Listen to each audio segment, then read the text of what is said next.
Bonsoir à tous, bienvenue sur le plateau Equinox Soir, votre décryptage quotidien de l'actualité de lundi à vendredi entre 19h et 21h.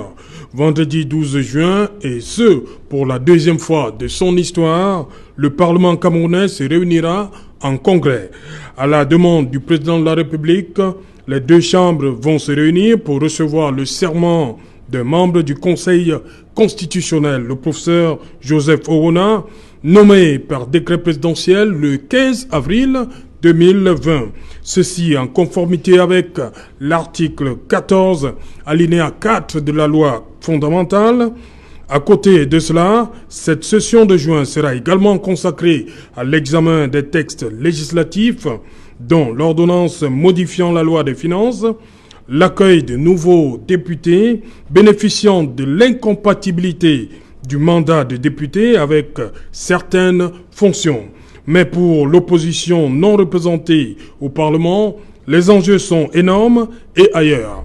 Bien que l'article 25 de la Constitution stipule clairement que l'initiative des lois appartient concurremment au président de la République et aux membres du Parlement, le professeur Maurice Kamto, dans sa dernière sortie, 1er juin, s'insurge contre toute manipulation, même constitutionnelle, tendant à l'accession à la fonction suprême par des moyens autres qu'électifs. Le leader du mouvement pour la renaissance du Cameroun dit qu'ils n'accepteront aucune forme de succession de gré à gré à la tête de l'État. Madame, Monsieur, tout à l'heure à 20h, c'est la grande édition d'information qui vous sera présentée par Cédric Noufelé. Tout de suite après, ce sera le débrief du journal et tout de suite, le fait du jour.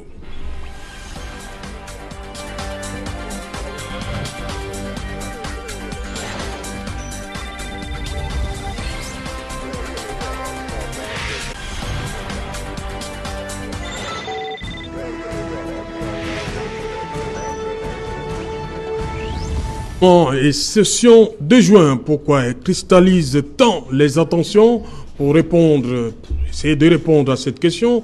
Nous avons invité en plateau ce soir Joseph René Mboutouzé. Bonsoir. Bonsoir Serge Alain. Je dis bonsoir à tous les militants du RDPC, à tous les militants de la section RDPC du Djel Oboktroa, Moyomo Sala, oui, et à tous les militants de ma sous-section de Ngwassé. Ok. Joseph René Mboutouzé, qui va, vous l'avez deviné, défendre les couleurs du RDPC. En face de lui, Maître Roland Diéwo. Bonsoir Maître, bienvenue une fois de plus. Bonsoir Monsieur Otou, bonsoir Monsieur Mboutouzé, bonsoir à vos autres panélistes qui nous rejoindront en ligne. Bonsoir surtout aux millions de téléspectateurs d'Equinox Soir que nous retrouvons toujours avec beaucoup de plaisir et beaucoup d'honneur.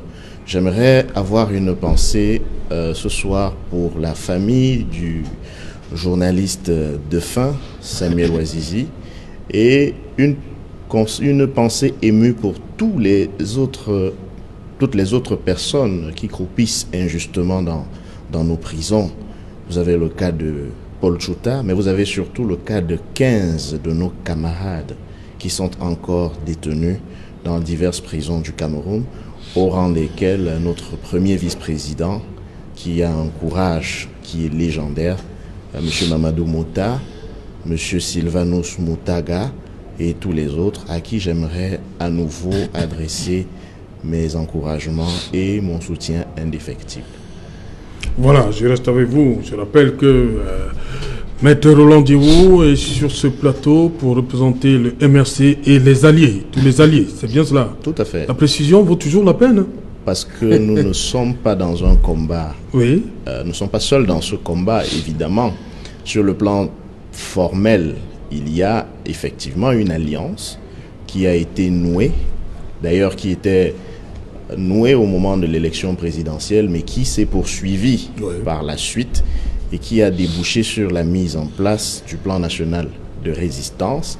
Cette alliance-là, eh bien, c'est le mouvement pour la renaissance du Cameroun, certes, qui peut être considéré comme le tronc central, mais avec un allié principal qui est le mouvement Agir, dirigé, comme vous le savez, par le conseiller M. Christian Penda Koka, mais j'aimerais également avoir une pensée pour toutes les autres forces qui convergent avec le mouvement pour la renaissance du Cameroun, même s'il n'y a pas d'alliance formelle. Je pense ainsi au père du multipartisme camerounais, le bâtonnier Yondo Black, qui par ailleurs est le président d'un parti politique, le MSND, qui est un soutien affiché du plan national de résistance, du mouvement pour la renaissance du Cameroun et du président élu, le professeur Maurice Kamto. Donc il est question dans cette appellation de rappeler qu'il s'agit d'un mouvement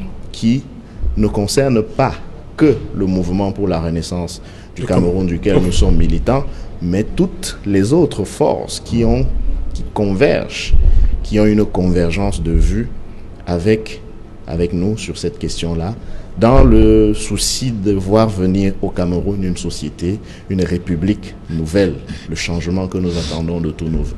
Voilà, on va prendre tout de suite la direction de Yaoundé, où nous attend Denis Emilien Atangana. Bonsoir Denis Emilien, je rappelle vous êtes le président du Front des démocrates camerounais. Voilà, je reste avec vous. Maître Ndiaye, dites-moi, cette session de juin, comme je l'ai dit, comme c'est intitulé, pourquoi elle cristallise dans les attentions? Parce que les deux dernières sorties de votre leader laissent croire qu'il y a, comme lui-même le dit, qu'il y a quelque chose qui se prépare. Alors, je peux répondre directement à votre question. En fait, il s'agit simplement de situer chaque chose dans son contexte. Oui. Chaque année, on sait bien qu'il y a plusieurs sessions, oui, parmi lesquelles la traditionnelle session du mois de juin. C'est un fait qui est aussi vieux que le Parlement camerounais existe. Cependant, il y a que le contexte peut laisser des signes, peut montrer des signes de ce que le calendrier pourrait connaître. Voyez-vous, des mutations qui n'étaient pas prévues ou qui n'étaient pas envisagées avant. Nous sommes déjà dans un contexte qui est, comme vous le savez, marqué par une crise. D'abord une crise post-électorale, née de la dernière élection présidentielle, avec son lot de fraudes massives et barbares qui a laissé le lit à la contestation post-électorale, et la contestation notamment de celui qui est arrivé officiellement deuxième, mais qui a revendiqué sa victoire, comme l'avait fait d'ailleurs en 1992 Nidjon Frundi, le chairman. Je veux parler du président élu, le professeur Maurice Kamto. Ce contexte de crise post-électorale aidant, il y a un autre phénomène qui est la crise anglophone qui laisse le pays exsangue, qui nous dépossède de plusieurs de nos ressources, mais surtout de plusieurs vies humaines, parce que c'est un conflit fratricide qui endeuille chaque jour plusieurs familles, que ce soit des populations civiles, nous avons vu d'ailleurs récemment avec le cas de Ngarbou, que ce soit aussi, et malheureusement, les forces de maintien de l'ordre, les forces de défense et de sécurité. Avec, ajouté à cela, la crise dans l'extrême nord du pays, avec Boko Haram, l'insécurité dans l'Adamawa et à l'est, toutes choses qui se combinent à une situation où le président sorti, parce qu'il n'est là que pour avoir perpétré un hold-up électoral, brille plus que par le passé par une absence légendaire en période de crise sanitaire grave comme celle qui frappe le monde entier actuellement, c'est-à-dire la pandémie du nouveau coronavirus. On voit bien que la vacance du pouvoir peut à certains égards être soulignée. Et dans ce contexte-là, on se rend bien compte que les habitués des coups de force constitutionnels et juridiques peuvent trouver l'occasion de pallier à une difficulté qui se présente à eux, c'est-à-dire celle de faire face éventuellement à la vacance du pouvoir dans un contexte où il faudra probablement solliciter le suffrage universel. ces personnes-là, ces tenants du pouvoir qui sont habitués à perpétrer des gré à gré et des hold-up, des coups de force, des coups d'État constitutionnels, peuvent parfaitement utiliser les mécanismes qui existent, c'est-à-dire les mécanismes juridiques, pour, encore une fois, comme cela s'est vu en 1982, passer en force sur le dos et à la barbe du peuple camerounais. C'est dans ce contexte que je viens de rappeler que le président élu, le professeur Maurice Kamto, a cru devoir attirer l'attention du peuple camerounais. Et c'est en cela que le professeur Kamto fait œuvre d'innovation, parce que nous sommes habitués sur la scène politique à avoir pour fonction de parti politique celle de s'animer ou de ne s'activer que pendant les échéances ou à la veille des échéances électorales et puis de disparaître juste après. Non. Il faut rappeler que parmi les attributions ou parmi les fonctions d'un parti politique, il y a bien la fonction tribunicienne. Et c'est ce faisant le chantre de cette fonction tribunicienne d'un parti politique comme le Mouvement pour la Renaissance du Cameroun que le professeur Kamto attire l'attention du peuple camerounais sur les risques qui peuvent peser sur son avenir. Parce qu'on a en face des gens qu'on connaît très bien. Et ces risques-là, parmi ces risques-là, il y a le souhait, quelque peu manifeste, de se maintenir ad vitam aeternam au pouvoir. Je convoquerai volontiers, pour illustrer cette envie-là, une théorie qui avait été mise au point par le professeur Mathias Eriko Unangini, la fameuse théorie du gouvernement perpétuel.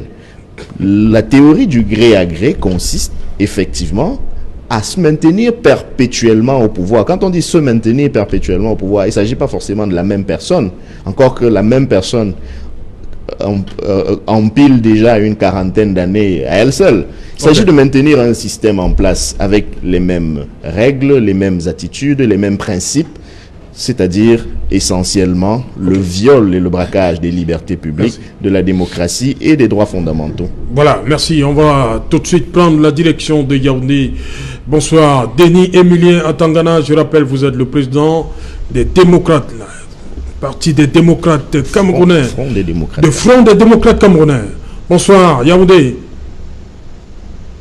Bonsoir, Serge Alain aussi. Oui. Bonsoir également à tous les panel et bien évidemment de Equinox TV. Je voudrais préciser que je fais le bien de Front démocrate camerounais et conseiller municipal à la commune de Monatélé. Conseiller municipal à la commune de Monatélé. Elle a beaucoup fait parler d'elle, cette commune. Voilà. Dites-moi. Pardon? La précision en valait la peine. Voilà. Denis Emilien Atangana, ce débat, le gré à gré, révision constitutionnelle, comment le FDC voit tout ça? Quelle est votre position par rapport à ce débat? Est-ce qu'il peut y avoir révision de la Constitution pour un éventuel gré à gré, comme le martèle depuis un certain temps, le MRC, le professeur Kamto? Il faut déjà dire que c'est une question très intéressante qui nous occupe également au sein du FDC. Parce que voyez-vous, lorsque nous regardons le fonctionnement de notre pays, l'état de nos institutions, le rapport que les citoyens ont avec les institutions, avec l'État, on se rend compte qu'il y a ce dysfonctionnement qui entrave le vivre ensemble, qui entrave le fonctionnement des institutions. Dans ce sens, nous pensons qu'il est nécessaire et utile de procéder à la modification de la Constitution.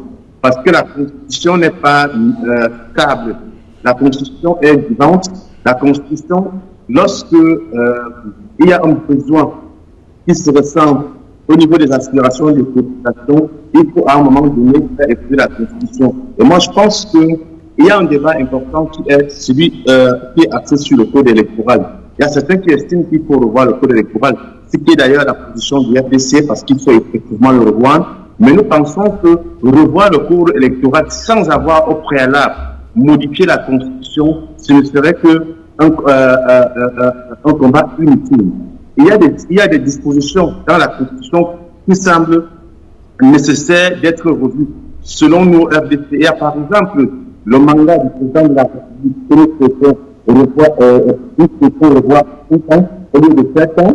Nous souhaitons également que, au niveau de la participation politique, on essaie de ramener la majorité politique de 20 ans à 18 ans, la majorité électorale de 23 ans à 18 ans, qu'on retire la possibilité au président de la République de nommer des sénateurs, qu'on essaie aussi de voir dans quelle mesure on peut encadrer le pouvoir discrétionnaire du chef de l'État, de telle sorte que les nominations à des postes sensibles puissent recueillir l'avis favorable, par exemple, des 2/3 de l'Assemblée nationale ou du Sénat. C'est autant de choses que nous estimons nécessaires et importantes pour qu'on puisse revoir au niveau de la Constitution. Donc pour nous, il faut revoir la Constitution parce que la Constitution n'est pas statique, elle n'est pas stable, elle est évoluante. Donc le débat peut se poser sur le contenu même de cette Constitution, mais au niveau du RDC, la Constitution camerounaise mérite d'être revue. Depuis le déclenchement de la crise anglophone, il y a des remous et il y a des compatriotes qui estiment aujourd'hui que le vivre ensemble pose problème.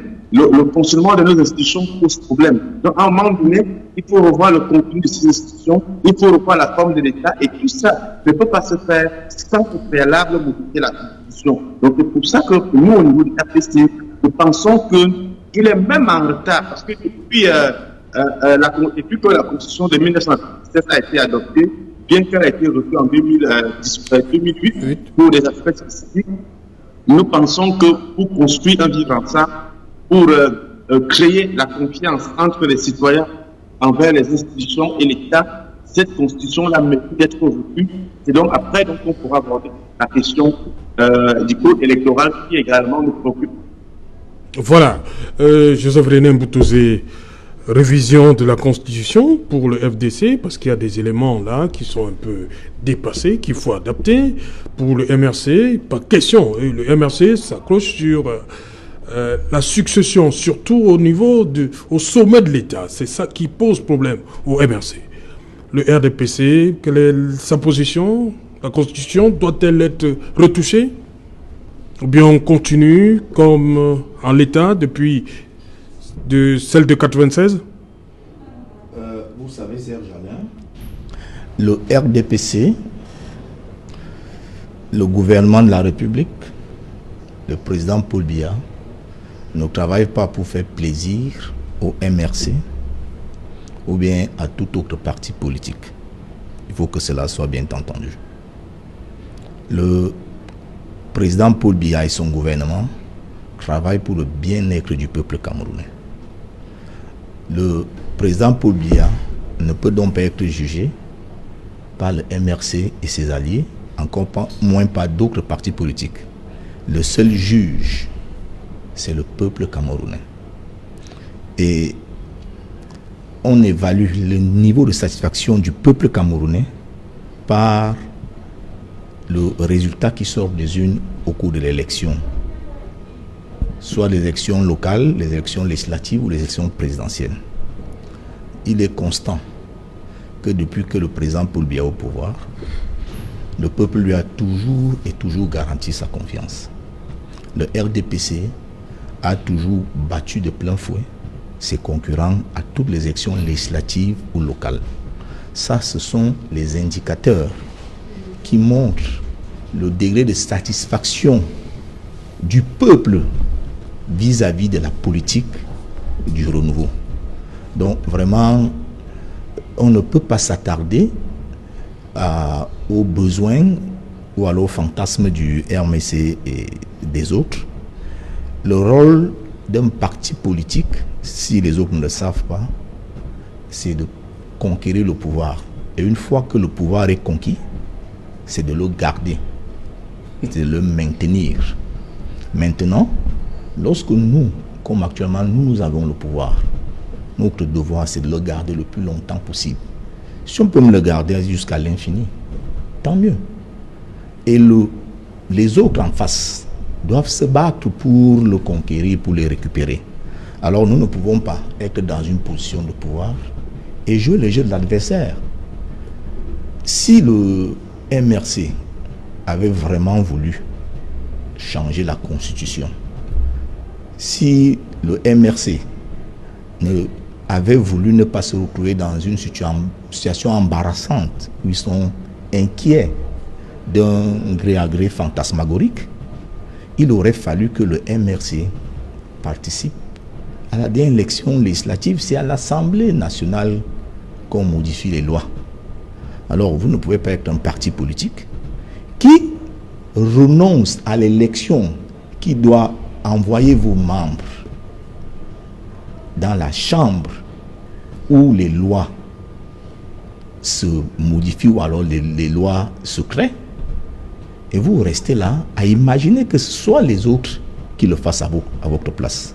Moi, je trouve ça totalement, j'ai failli dire enfantin, je ne vais pas utiliser ce mot, je trouve ça totalement naïf. Nous rendons compte au peuple, nous ne rendons pas compte au MRC. Et tant que les actions du gouvernement sont en conformité avec la Constitution de la République du Cameroun, nous allons continuer jusqu'à ce que nous soyons sûrs que le peuple nous fasse encore confiance. Parce que, je voudrais dire ici, que le peuple peut même décider de dire on ne fait plus confiance à un président ou bien à un régime. Il y a des régimes qui ont été battus en brèche même après avoir gagné des élections ailleurs. On se souvient encore du cas du Burkina Faso. Vous dites bien le Burkina Faso. Voilà. Ça veut dire que... Ça peut arriver ici? Non, je dis que si ce peuple était vraiment le peuple qui est peint par M. Ndjéou, qui représente le MSU aujourd'hui, oui, le peuple aurait manifesté. Mais maintenant, nous voyons que nous vivons dans un Cameroun serein, un Cameroun où les actions de développement sont posées au quotidien, un peuple qui, à chaque fois, se lève pour acclamer son président lorsqu'il fait la moindre sortie. Vous avez vu ces derniers temps les audiences qui sont accordées au niveau des télévisions nationales. À chaque fois que le président de la République doit s'adresser au peuple, c'est minimalement des indicateurs qui marquent l'attachement du peuple vis-à-vis du dirigeant. Alors, nous n'allons pas continuer à écouter ce que les autres disent, parce qu'on ne fera jamais ce qu'ils disent. Nous faisons dans le RDPC ce que nous trouvons juste pour le peuple, parce que nous n'agissons qu'au nom du peuple. Voilà, Roland Maître Ndjéou, surtout dans cette déclaration du professeur Kamto, dit « Nous n'accepterons jamais une forme de succession de gré à gré à la tête de l'État ».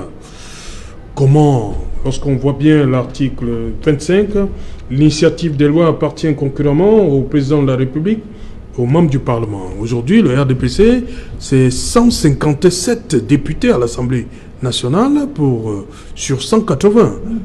Comment ça peut, si le RDPC, la loi, le projet de loi arrive, comment le RDPC peut s'opposer à cela?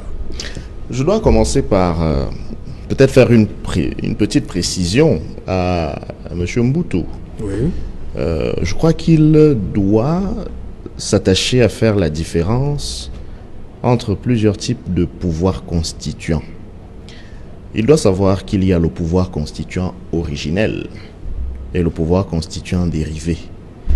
Et cette tendance que beaucoup de Camerounais ont de croire que lorsqu'on n'est pas au Parlement, on n'existe pas, c'est précisément une vision dévoyée de la République, de la chose publique. Le pouvoir constituant originaire ou originel appartient au peuple souverain. Il peut choisir, ce peuple souverain, de le déléguer, par exemple, à ses représentants, comme le président de la République, comme les députés et les sénateurs. Il peut l'exercer lui-même, notamment à travers le référendum, que M. Mboutou semble ne pas prendre en compte dans son analyse. Parce que s'il avait tenu compte notamment, en tout cas tout au moins du référendum, il aurait compris que, en tant que leader politique, le président élu, le professeur Maurice Kamto, n'a pas besoin d'être à l'Assemblée nationale, par exemple, pour mener une campagne en faveur du oui ou du non pour un éventuel référendum constitutionnel. Donc, je dis ça rapidement pour corriger la fausse perception que certains ont, selon laquelle, tant qu'on n'est pas au Parlement, on n'existe pas. Qui décide du référendum? Monsieur Mboutou, je ne suis pas sûr de vous avoir interrompu. Je ne suis pas certain. Et si je ne l'ai pas fait, ce n'est pas parce que ce que vous disiez était digeste. C'est simplement parce que je vous respecte. Donc, vous pouvez ne pas me respecter, mais respecter les téléspectateurs. Je vous en prie. J'étais donc en train de dire, et c'est bon pour vous de le noter, que le pouvoir constitutionnel originel, c'est celui qui a été mobilisé dans un pays que vous avez cité, c'est-à-dire le Burkina Faso. Le peuple ne peut pas comploter contre lui-même. C'est-à-dire que lorsqu'il délègue même son pouvoir, il a encore le dernier mot, ce peuple-là. Il lui est encore loisible d'exercer sa souveraineté, par exemple en faisant une manifestation publique ou des manifestations publiques. C'est le principe de la manifestation publique qui a fait tomber un président qui venait d'être élu comme Blaise Compaoré. C'est le principe de la manifestation publique qui a fait tomber un président qui venait d'être élu comme Ben Ali. C'est le principe de la souveraineté populaire et de la manifestation publique qui a mobilisé les Égyptiens sur la place Tahrir, etc., etc. On peut multiplier les exemples, le cas du Soudan, etc. Et le peuple souverain est constitué de tout ce que vous ne souhaitez pas écouter, y compris le MRC, ses alliés, et ses militants, ses sympathisants. Eux aussi font partie du peuple souverain. Donc, si vous êtes, comme vous le dites au gouvernement, et que vous travaillez pour le bien du peuple camerounais, quand vous choisissez de n'écouter que ceux qui chantent vos louanges, je ne suis pas sûr qu'à ce moment-là, vous pouvez prétendre vraiment écouter le peuple camerounais. Ça, c'est d'un. De deux, je dois également, c'est une précision, pardon, que je dois également faire, c'est que je me félicite du propos tout à l'heure de M. Denis-Emilien Atangana sur la question de savoir qu'est-ce qu'il faut faire de manière générale dans ce pays en l'état actuel. Et je lui rappelle, je le rassure en lui disant qu'effectivement, ce n'est pas parce que, pour l'instant, nous communiquons essentiellement autour du non au gré à gré, que cela veut dire que nous ne sommes pas préoccupés, par exemple, des réformes profondes que la Constitution du Cameroun doit subir. Et d'ailleurs, pour nous, il ne s'agit pas de réformer le code électoral. Pour nous, il s'agit de réformer le système électoral. Et évidemment que le système électoral a des incidences depuis la Constitution jusqu'au niveau de l'administration. C'est tout ce système-là qu'il faut revoir. Évidemment que la Constitution du Cameroun n'est pas un vêtement cousu une fois pour toutes. Non, la Constitution est un outil de gouvernance que le peuple se donne à lui-même pour régler ses problèmes. Et donc, quand cette Constitution ne convient plus au peuple, il est normal que le peuple, que le dit peuple, demande à ce que cette Constitution soit révisée. Et quand il le demande, il demande à ses employés, puisque le président de la République n'est rien d'autre que l'employé du peuple camerounais. Il ne peut donc pas faire l'autisme qui le caractérise actuellement. Il doit écouter ce peuple. Et ce peuple camerounais s'est exprimé de diverses manières, notamment dans sa composante anglophone, pour indiquer par exemple qu'il fallait revoir la forme de l'État, par exemple, pour y introduire une plus forte dose de gouvernance locale, de fédéralisme, parce que c'est une technique de gouvernance de l'État qui permet à ce que les populations puissent être elles-mêmes en charge de leurs affaires, en tout cas des affaires locales, de telle sorte que finalement, le niveau central, parce que plus efficace, ne s'occupe que de ce qui concerne précisément l'ensemble de la communauté. Et ça marche très bien dans certains pays. D'ailleurs, des pays que M. Biya visitait régulièrement. Je pense à la Suisse, je pense à l'Allemagne fédérale, je pense aux États-Unis, etc. Et donc, pour revenir à votre question, monsieur... Oui, rapidement, on va aller à Yaoundé. Oui, pour revenir à votre question, nous parlons du gré à gré maintenant parce que il y a des signes qui montrent que le régime en place souhaite vivement créer des mécanismes qui vont lui permettre de se maintenir au pouvoir perpétuellement? Voilà la question. Ça ne me poserait aucun problème à titre personnel que M. Mboutouzé soit président à l'infini. Mais si c'est la volonté du peuple camerounais, d'accord. Sinon, il faut qu'on s'oppose à cela. Et comment on est sûr que c'est la volonté du peuple camerounais? Alors, il faut que les règles de désignation soient, premièrement, consensuelles, deuxièmement, transparentes et sincères, de sorte que celui qui est élu, au final, est bel et bien l'émanation de la volonté du souverain peuple. Dans les conditions actuelles, oui, tout le monde sait, que ceux qui sont au pouvoir ont les moyens de se maintenir à travers les règles du jeu électoral. D'ailleurs, okay, je sors par là. Oui, rapidement. Techniquement, le régime RDPC n'est pas obligé de faire une modification de la Constitution pour perpétrer un gré à gré. Il lui suffit d'organiser une autre farce électorale comme celle de 2018, comme celle du 9 février 2020, pour s'assurer que son candidat finira par être élu, parce que de toutes les manières, le système électoral est entre ses mains et il est le seul à en détenir les clés. Voilà, on va donc partir une nouvelle fois à Yaoundé. Cette fois-ci, c'est pour rencontrer le docteur Fridolin Nkeh. Bonsoir docteur, vous êtes enseignant à l'université de Yaoundé 1. Voilà, sur cette question de gré à gré qui, selon le professeur Kamto, il y a des manœuvres visant à organiser la succession de gré à gré à la tête de notre pays. Votre analyse? Bonsoir monsieur et tout. Bonsoir à tous les spectateurs et aussi à vos... Je vais dire ma situation de tristesse. Je dois rendre hommage à votre frère, je dois donner beaucoup de paix à sa famille et à sa femme, je dois dire que j'ai intervenu pour la première fois parce que je crois qu'on va revenir sur le docteur Fridolin Nkeh dans un instant, sur le temps pour la technique de régler quelques petits éléments. Joseph René Mboutouzé, sur cette situation, ce n'est pas, comme a dit Maître Ndjeou, il ne faut pas forcément être à l'Assemblée pour que le peuple peut. Oui, malheureusement, Monsieur Ndjeou semble oublier une chose, c'est que c'est toujours ce que le peuple a élu qui décide même du référendum ou pas. C'est pour ça que c'est important de participer d'abord aux élections. Et puis M. Ndjeou semble être un peu en déphasage avec le temps. Parce que les problèmes qu'il pose là maintenant, c'est les problèmes qu'il aurait dû poser en 2018. Parce que le peuple a choisi le président pour un nouveau mandat en 2018.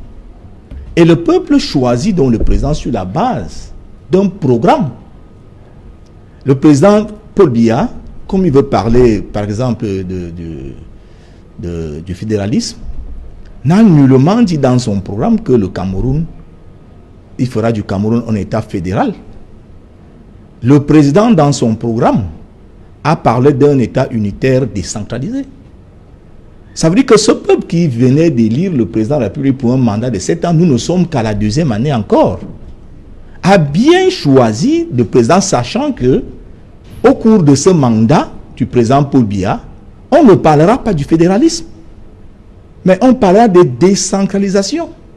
Ce peuple attend plutôt évaluer le niveau de décentralisation qui est mis en œuvre donc par le président de la République à travers son programme.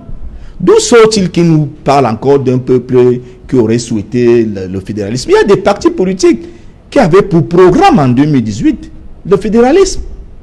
Si c'était vraiment la volonté du peuple souverain, mais ce peuple devait élire ces gens-là à ces circonstances-là.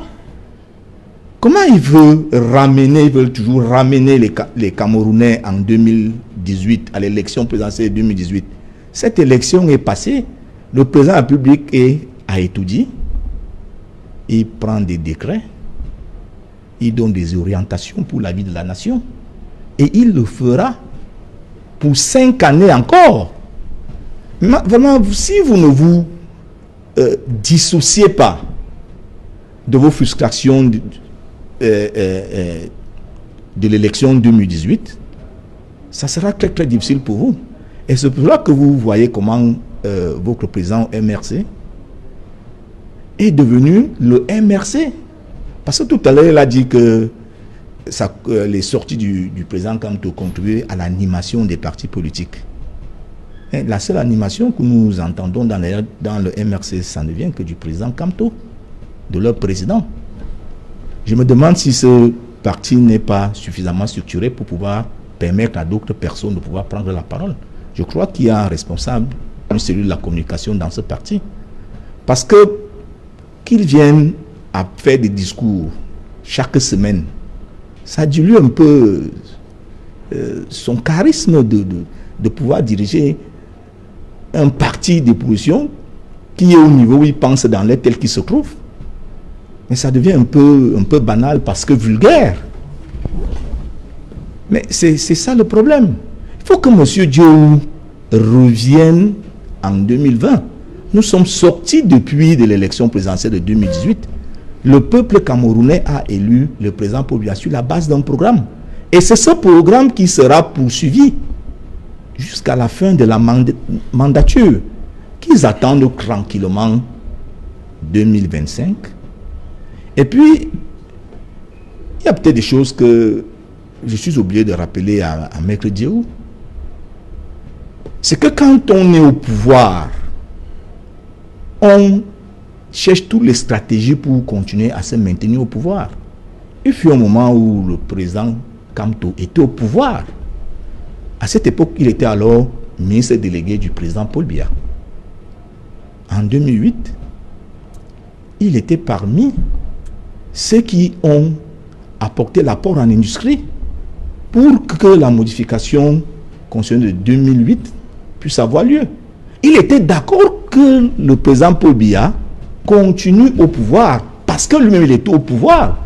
Et à ce moment-là, il était dans les stratégies qui devaient maintenir le président Paul Biya au pouvoir. Maintenant, je peux comprendre qu'il soit sorti du pouvoir aujourd'hui et que le même, quant au pouvoiriste par le passé, pense qu'il est maintenant normal qu'il y ait attenance. Il devait y penser en 2008. Mais il était l'un, ou alors l'une des personnes, parce que membre du gouvernement, qui trouvait que le gouvernement de la République répondait aux aspirations du peuple et qu'il fallait continuer avec lui. Pourquoi vous voulez qu'un parti qui est au pouvoir se dessaisisse, libère le pouvoir pour en donner aux autres? Monsieur Diou, combattez. Et je verrai comment, si un jour vous réussissez à prendre ce pouvoir, comment vous allez le libérer? Parce que les autres vous diront, vous avez mis du temps. Cela n'existe nulle part, monsieur Diou. Et maintenant, parlant du gré à gré, monsieur Serge Tout. Si le gré à gré, c'est un militant du RDPC qui remplace un militant du RDPC, que monsieur Diou, ses amis et le reste, sache donc qu'il y aura donc le gré à gré. Parce qu'il arrivera bien un jour où le président Paul Biya ne pourra plus se présenter. Et à cette occasion, le RDPC présentera un autre candidat. Et comme c'est le parti du peuple, c'est le parti majoritaire au Cameroun, ce candidat va gagner. Ils appelleront dans ça le gré à gré. Qu'ils sachent donc que si pour eux le gré à gré c'est RDPC qui remplace RDPC, il y aura donc le gré à gré. Voilà, on va repartir à Yaoundé. Le docteur Fridolin Nké, les lâches, quoi. Cette fois-ci, c'est la bonne. Docteur Fridolanke, bonsoir une fois de plus. La session s'ouvre demain. Est-ce que, pour beaucoup, ce que redoute le MRC pourrait se passer au cours de cette session de juin?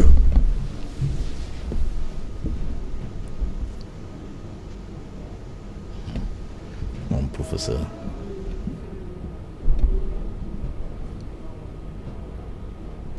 Voilà, Maître Ndjebou, allez-y. Alors, vous avez vu, je sais que vous brûlez envie de répondre. Non, vous savez, moi je fais le débat. Les répondre, Joseph Redem Boutouzé. Je fais le débat, je ne fais pas des ping-pong. Oui. Mais il y a quand même des choses justement qui méritent qu'on lui apporte une certaine réponse. D'abord, je dois me féliciter avec M. Mboutou qu'on puisse reconnaître, quand on est du côté du RDPC, au professeur Maurice Kamto, au président élu, qu'il ait quelque importance Bien que sûr. ce soit. Parce que, voyez-vous, quand ça les arrange, ils font passer le professeur Kamto, le président élu, pour le mettre à penser de M. Biya. Vous voyez? C'est-à-dire que quand c'est 2008 et la fameuse modification de la Constitution qui a fait sauter le verrou de la limitation des mandats et qui, au passage, a entraîné une vague de répression des jeunes Camerounais qui manifestaient contre cette occurrence, on veut faire passer le président élu, le professeur Maurice Kamto, comme le maître à penser de cette histoire. Sauf que les faits sont têtus. Et j'aimerais donner une image à nos concitoyens pour qu'ils arrêtent de se faire entraîner dans de fausses pistes. Moi, je suis avocat. Supposez que je sois votre avocat, M. Otto, et que pendant que j'occupe pour une des affaires que vous m'avez confiées, peut-être un litige foncier contre M. Mboutou que vous m'avez confié une affaire, et dans le même temps, chez vous, à la maison, vous êtes un homme qui ne se comporte pas très bien avec son épouse. Vous voulez que je me déconstitue des affaires que vous m'avez confiées parce que je ne suis pas d'accord avec ce que vous faites à votre femme? Vous allez me poser la question, ce n'est pas exactement le travail qu'on attend de vous. Non pas que ça ne me préoccupe pas, le fait que vous puissiez être un homme responsable chez vous, mais simplement que j'ai une mission qui est aussi importante que simplement le fait de me mettre à discuter de ce que vous faites avec votre épouse. Le professeur Maurice Kamto, quand il entre au gouvernement, cela est acté qu'il entre au gouvernement en sa qualité de technocrate. Il a une mission qu'il doit mener à bien. Et cette mission en 2008 n'était pas achevée. Et je suis certain que si vous donnez la parole à M. Mboutou tout à l'heure, il vous dira que le même professeur Kamto, qui peut être considéré d'une part comme un esprit brillant, lorsque je vais évoquer l'affaire Bakassi, les mêmes diront qu'il n'a pas eu grand rôle dans cette affaire-là. Vous voyez, donc c'est une géométrie qu'on utilise dans un sens quand on veut le considérer comme étant parmi les démons. Et c'est bien déjà que le RDPC sache que quand on est avec eux, ou quand on est proche d'eux, on est proche de l'enfer, de telle sorte que, parti de là, on ne peut pas dire, selon eux, que désormais on prêche la lumière. Je disais donc qu'il est entré au gouvernement pour une mission qui consistait à mettre en œuvre les accords de Green Tree à l'issue du procès que le Cameroun a gagné devant la Cour internationale de justice de la Haye contre le Nigeria concernant la frontière commune entre le Cameroun, le Nigeria et même la Guinée équatoriale. Il fallait mettre en application ces accords-là. Le technocrate Maurice Kamto est allé au gouvernement pour mener à bien cette mission. Et au cours de sa mission, justement, le gouvernement auquel il a appartenu s'est illustré par des actes que personne ne peut accepter. Seulement, il y a un devoir quand on est un homme d'État, ou quand on aspire à l'être, c'est de pouvoir souvent faire la part des choses et d'assumer le poids que cela aura du point de vue de l'histoire. En ce qui concerne le professeur Kamto, je crois savoir qu'il assume pleinement le rôle qu'il a pu jouer au sein du gouvernement. Mais de grâce, que l'on ne fasse pas croire que c'était lui le délégué général à la Sûreté nationale, le secrétaire général de la présidence de la République, le ministre de l'administration territoriale de l'époque. Cela n'est pas exact. Il n'était même pas le ministre de la Justice. Pour votre gouvernement, il n'était que ministre délégué à la justice, ministre délégué à la justice. Et pour votre information, quand on est ministre délégué, on n'a ni pouvoir budgétaire, ni pouvoir administratif. Si ceux qui l'ont nommé à cette fonction, en dépouillant la fonction d'attribution administrative et budgétaire, pensaient lui faire du mal, alors ils lui ont fait un bien fou. Parce que le ministre titulaire prend des arrêtés. Il ordonne l'exécution d'un budget. Le ministre délégué, même pour l'imprimante de son bureau, demande au ministre titulaire. Et en cela, vous verrez bien que depuis sa démission, un autre fait qui ne court pas les rues dans l'environnement camerounais, un ministre qui démissionne. Ça, il faut aussi souvent le rappeler quand vous parlez du professeur Kamto, qui démissionne et qui, plus de 7 ans après sa démission, personne ne trouve une seule épingle qu'il aurait abandonnée dans sa poche en partant du ministère. Parce que sinon, je ne crois pas qu'il serait en liberté aujourd'hui. Je ne crois pas qu'il serait allé en prison pour des faits d'hostilité contre la patrie. Parce que d'autres, pour parfois des supputations, se sont retrouvés poursuivis pour détournement de biens publics. Donc je rappelle cela aussi bien à M. Mbutu qu'à l'attention de nos compatriotes pour indiquer que non, quand on est membre du gouvernement, on n'est pas forcément la tête, le maître à penser. Il y a un monsieur qui avait intérêt à rester au pouvoir et la limitation de mandat de cette époque-là le gênait. Il s'est organisé comme d'habitude pour se maintenir en faisant sauter le verrou de la limitation de mandat. Je termine en disant que il devait démissionner en 2008. Vous insistez, M. Mbutu. Albert Camus disait qu'elle insiste toujours. Je disais que... Merci. Non, je termine simplement, en disant que pour nous, l'œuvre principale, et cela était contenu dans notre programme en 2018, que ça vous gêne ou pas, j'ai le droit de rappeler 2018, nous voulons moderniser l'État du Cameroun. Merci Mandio, parce que il est là. Cédric Noufélé, c'est l'heure du journal. Bonsoir Cédric. Dans un instant, le 20h, au menu ce soir. Bonsoir Serge Alain, bonsoir à vos invités. Ce soir, nous parlerons d'une décision de justice qui a surpris les avocats de Samuel Ouazizi, décédé en détention il y a près de 10 mois. Vous le savez, ces avocats multiplient les démarches judiciaires, demandent d'habeas corpus auprès du tribunal de grande instance du FACO.